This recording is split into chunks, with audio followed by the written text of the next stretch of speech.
I myself, I'm a product of studying abroad, and I would not be here if I had not studied abroad myself. I became the person that I am right now. I'm doing the things I'm doing right now just because I had this experience abroad. A little bit about my background. I come from a very international family. My parents worked and studied abroad, and they met each other in Hong Kong. My father was working in Asia. My mother was in school in Hong Kong. Then she studied abroad in Australia to finish school over there. And what happened is they married, moved to Australia, and lived there happily after. That's what they thought. But they went to the Netherlands, back home to my father's family, and they decided the Netherlands is a great place to raise a family. So that's when I came about. I was born in the Netherlands. I grew up in the north of the country, in Drenthe, and that's where I thought I had a very regular Dutch life. However, I went to school in Groningen, which is a great place to study, and I had a regular student life, I thought, but I wanted more. So I moved to the United States and went to graduate school over there. Actually, I went to Texas, of all places. Texas is big. Everything is big in Texas, and I really loved being there. The University of Texas is very international. I met many students over there, both Americans and international students.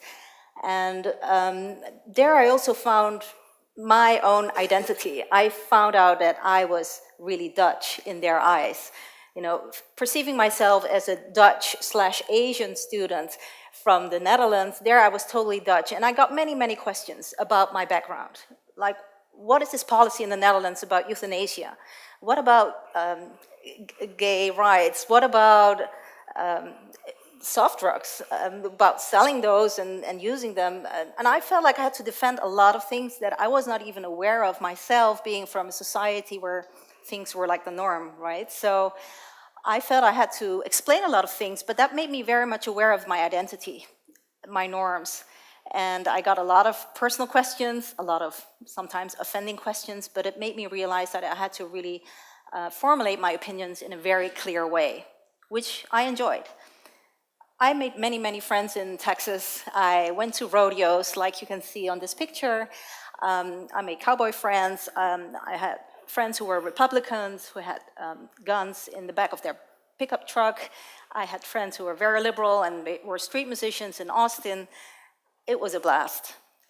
I learned a lot, but at the same time, I felt I had to move on and get another foreign experience. So I moved to Asia, and I had this chance to do an internship for 4 months while I was actually still a graduate student in Texas. So I moved to Korea. I had never been to Asia before, even though my mom was from China.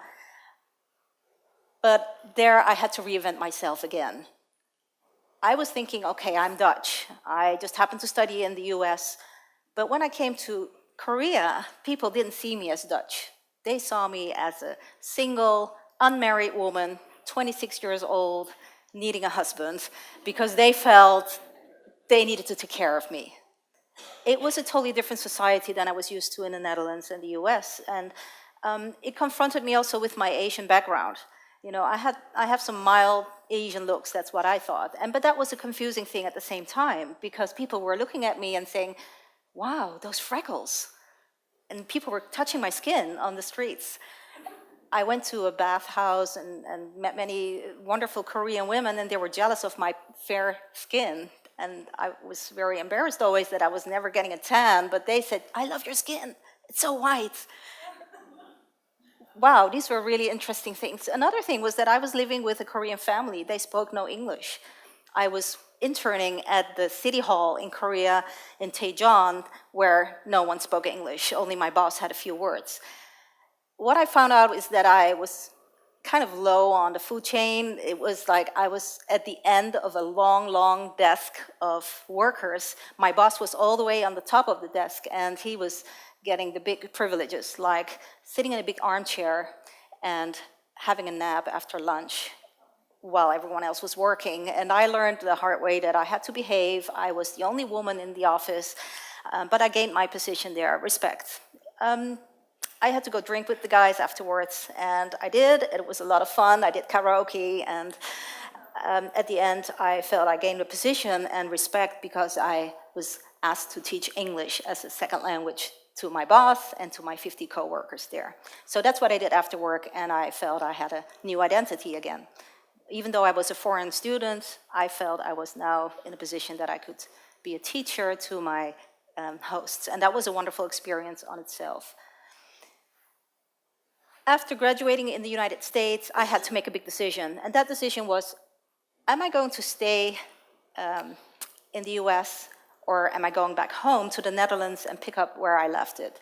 I had a degree in law, I had a degree in public administration, but at the same time, I had the other choice of following the true love of my life, who happened to be Yemeni, and he was working for the State Department as an Arabic language teacher in Tunisia. So here I was, go back home with all my wonderful experiences and follow a career that was matching my study background. But I didn't. I followed my heart, and I married my Yemeni love. And we kind of put together this wonderful international family, and I got that very interesting experience being first in Tunisia and then visiting Yemen as well. This is my oldest son in my arms. And I had the niqab, and I had all the experiences that you could have in Yemen. After 2 years in Tunisia, I decided to go back to the Netherlands with my husband, and we're now happily living here and raising our 3 kids in 3 different languages at home. They're all destined to go abroad, for sure, at least for a year. You know, it's not a question of, do you want to go? No, they have to go. It's part of their upbringing. Living abroad means also loving abroad. That's what I really learned from studying in a different country. You get to love the culture, the new language, the food, the smells, and if you're lucky, you also find the true love. There was a recent study done on the Erasmus exchange program where it was shown that about a quarter of the students who went abroad met their true love, or at least a long-lasting partner. And about 1 million babies were born out of those different relationships. So I think that's a very powerful tool.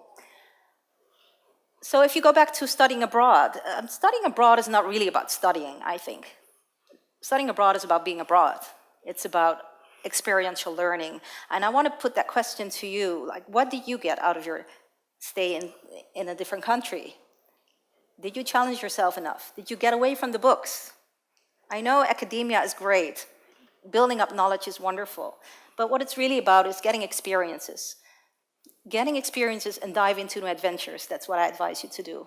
Secondly, make new friends. Make friends that don't look like you, who are different, who have a different opinion about life, who come from a different background.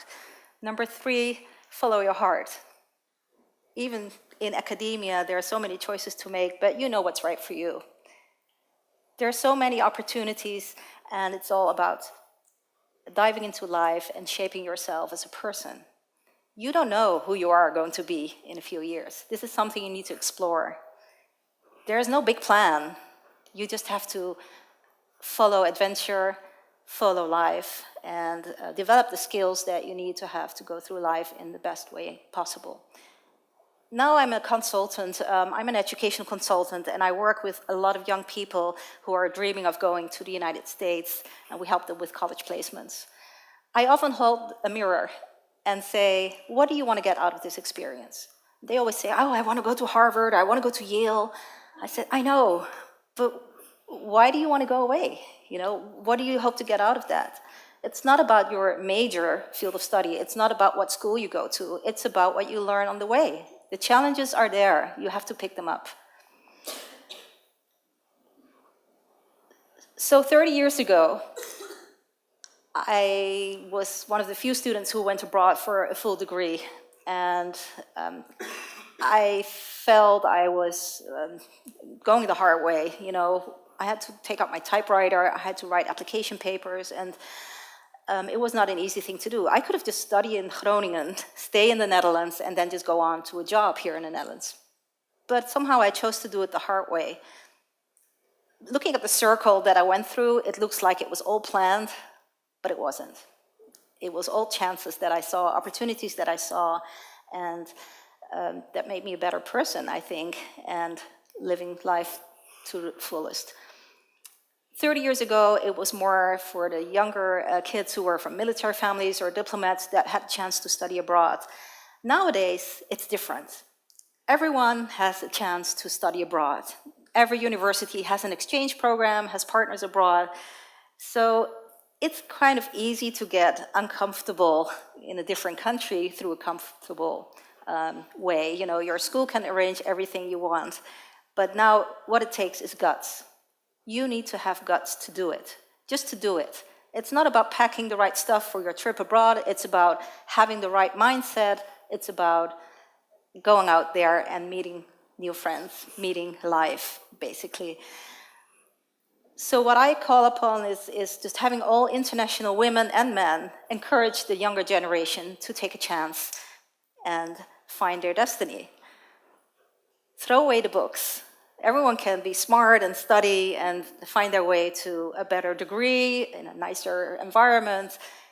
It's really about developing your character. No guts, no glory, that's what I say. And I hope that we can all look for younger people, but even look at yourself and say, hey, can I get something more out of my career, out of my life, and explore. So I hope that everyone will study abroad one day, one time, and that you will help encourage these people. Thank you so much.